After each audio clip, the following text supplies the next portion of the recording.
योगी जी, इसी बात के लिए उनकी सरकार जानी जाती है कि लॉ एंड ऑर्डर बहुत अच्छा रहता है, इंस्टेंट एक्शन होता है, किसी को बख्शा नहीं जाता। ठीक है, किसी भी जात धर्म का शख्स हो, बुलडोजर चलना है तो चल जाता है। अब यहाँ जनता का इमोशन बहुत ज्यादा हाई पिच पर था, बहुत ज्यादा जुड़ाव था, इमोशंस हर्ट भी उतने ज्यादा थे, तो इसीलिए आप बड़े एक्शन की, बड़ी कार्रवाई की उम्मीद करते हैं। अब आप खुद सोच के देखिए कि चंपत राय जी का इस्तीफा आने में, अनिल मिश्रा का इस्तीफा आने में एक लंबा वक्त लग जाता है, नैतिकता बहुत देर से जागती है। इस बीच ये बात तो क्लियर है ना सिद्धार्थ जी कि उन्होंने उनकी नीयत पर, ठीक है, नीयत पर एसआईटी जांच करे कि गलत थी कि सही थी, लेकिन कम से कम जो कंडक्ट है उसको तो लेकर एसआईटी ने भी सवाल उठाए हैं कि भाई अगर आपके पास एक जानकारी आ गई थी तो आपने क्यों नहीं एफआईआर कराई? तो ये तो आपने गलत काम किया है ना।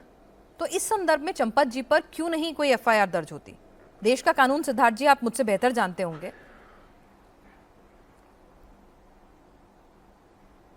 देखिए पिनाश जी, दो बातें मैं आपको इसमें बताता हूं। सबसे पहली बात यह है कि एसआईटी के विषय में किसी ट्रस्ट से इस्तीफा एसआईटी का डोमेन नहीं है। एसआईटी का डोमेन है इन्वेस्टिगेशन होना। ट्रस्ट से इस्तीफा चंपत राय जी ने खुद दिया, उनके साथी ने भी खुद दिया। अगर एफआईआर दर्ज हो जाए, कोई जेल में चला भी जाए, तो भी ट्रस्ट से इस्तीफा, उससे एक अलग पक्ष होता है। तो दोनों पक्षों को तो पहली बात जोड़ा नहीं जा सकता। दूसरी बात, एसआईटी अगर पूरी चीज का अंदर से लेकर के बाहर तक अध्ययन कर रही है, ना केवल एक घटना का, बल्कि उससे जो अंतराल जिसका सीसीटीवी फुटेज लिया गया है और जो मैकेनिज्म एसआईटी बना रहा है कि आगे भी क्या फुल प्रूफ सिस्टम होने चाहिए कि आगे घटना ना हो, मुझे लगता है कि उस जांच के दायरे से कोई भी नहीं बचेगा। जानकार हैं, मुझे सिर्फ एक छोटी सी बात बता दीजिए। एक शख्स भले ही उसकी नीयत बहुत पाक साफ हो, लेकिन वो अपराध छिपाता है, तो देश की जो बीएनएस की धारा है, क्या वो कहती है कि आपराधिक मामला उस पर बनता है या नहीं? मेरी जितनी पढ़ाई है, जितनी समझ है, क्योंकि आप तो खुद कानून के जानकार हैं, तो आप बेहतर बता पाएंगे बनता है कि नहीं बनता।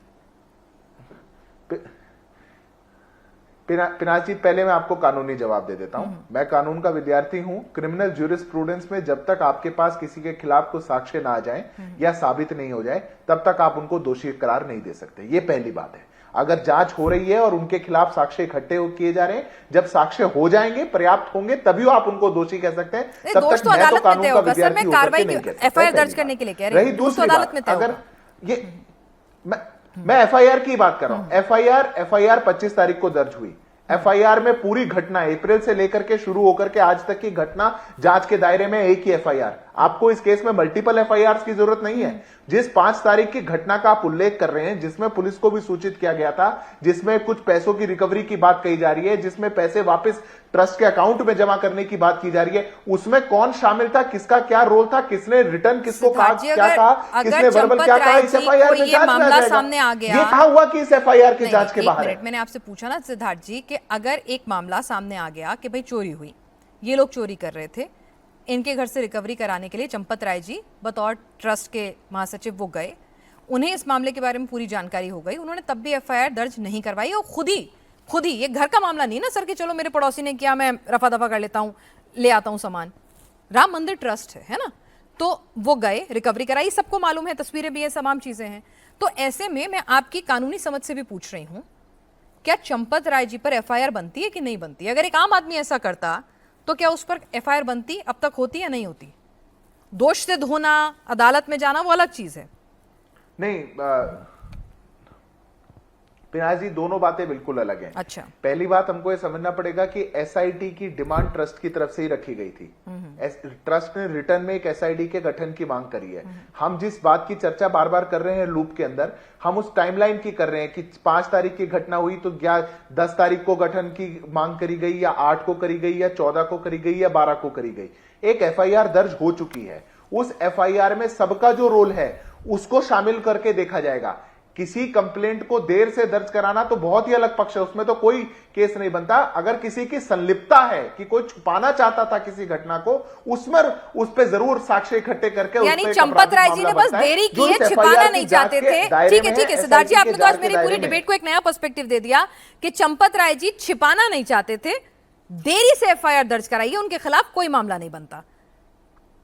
जब जागो तभी मुझे नहीं पता, पिनाज जी मुझे नहीं पता, ये जांच अधिकारी तय करेंगे ठीक ना मैं कर सकता ना आप कर सकते, ठीक है। कोई भी नहीं कर सकता। ठीक है। जब जिसके सामने क्वेश्चनिंग के लिए बुलाया नहीं जाएगा, जब तक बैठ करके बयान दर्ज नहीं होंगे, जब तक उसको साक्ष्य और प्रमाण नहीं लिए जाएंगे, कैसे कोई कहेगा? मैं तो नहीं कह सकता, सिद्धार्थ जी, आप आप ये कह कह रहे सकते हैं हो ना, मैं भी कहिए, नहीं, सिद्धार्थ जी आप ये कह रहे हैं कि वीएचपी का अपना एसआईटी से कोई लेना देना नहीं था, वीएचपी को खुद लेना था, इस्तीफा लेना था या उनको अपने नैतिकता पे देना था। अब भाई ये बात किसी से दीगर नहीं है ना कि वीएचपी की क्या प्रॉक्सिमिटी है, बीजेपी आरएसएस किस तरह से सब कुछ काम करते हैं। तो इसीलिए मैं आपसे पूछ रही हूं कि भाई वीएचपी को पिनाज जी वीएचपी का भी लेना देना नहीं है, ट्रस्ट एक इंडिपेंडेंट बॉडी है। चलिए ट्रस्ट एक इंडिपेंडेंट, चलिए मान लिया, ये भी मान लिया, ट्रस्ट का गठन ये भी मान लिया, लेकिन ट्रस्टी चंपत राय जी उनका वीएचपी एक से ताल्लुक आर्टिकल ऑफ रखते एसोसिएशन हैं, है। वीएचपी के